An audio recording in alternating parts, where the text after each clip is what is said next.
हे पहा, कोणत्याही निवडणुका मतदार यादीवर अवलंबून असतात आणि गेले 15, 20, 25 वर्ष मतदार यादींचं शुद्धीकरण झालेलं नव्हतं. निवडणूक आयोगाच्या आदेशानुसार SIR स्पेशल इंटेन्सिव्ह रिव्हिजन सध्या देशभर सुरू आहे.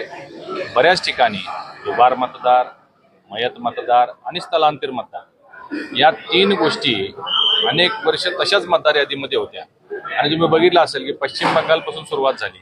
जवळजवळ 91 लाख लोक दुबार किंवा मयत अशी सापडली. आज महाराष्ट्रामध्ये सुद्धा परवा दिवशीच त्याचा अंतिम सगळा आता सर्वेक्षण पूर्ण झालेला आहे.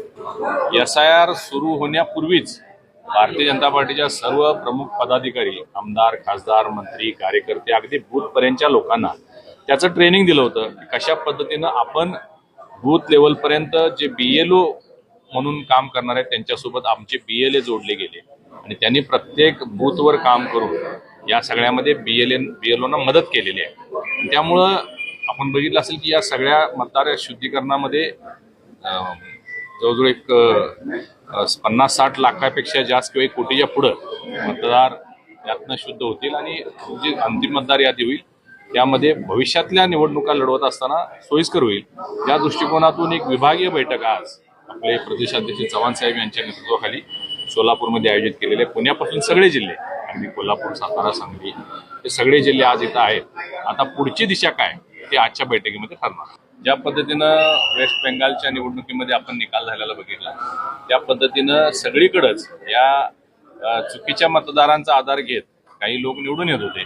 आता तसं होणार नाही. आता जे मतदार आहेत तेच तिथं राहतील आणि तेच मतदान करतील आणि मला वाटते भारतीय जनता पार्टी आणि आमच्या NDAसाठी निश्चित त्याचा खूप मोठा लाभ होतो आहे. भारतीय जनता पार्टीचे या 4-5 जिल्ह्यातले आमचे पदाधिकारी त्यामध्ये काम करतायत. दोन्ही शिक्षक आणि पदवीधर दोन्हीचे मतदार नोंदणी मोठ्या प्रमाणात झालेले आणि त्यामध्ये जास्तीचा हिस्सा जो आहे तो आमचा आहे. आता तुम्ही सांगा, आज आमच्या कोल्हापूर जिल्ह्यामध्ये कधीही भारतीय जनता पार्टीचा एकही नगरसेवक निवडून येत नव्हता, एकही जिल्हा परिषद सदस्य निवडून येत नव्हता. आज सगळे आमची सत्ता आहे.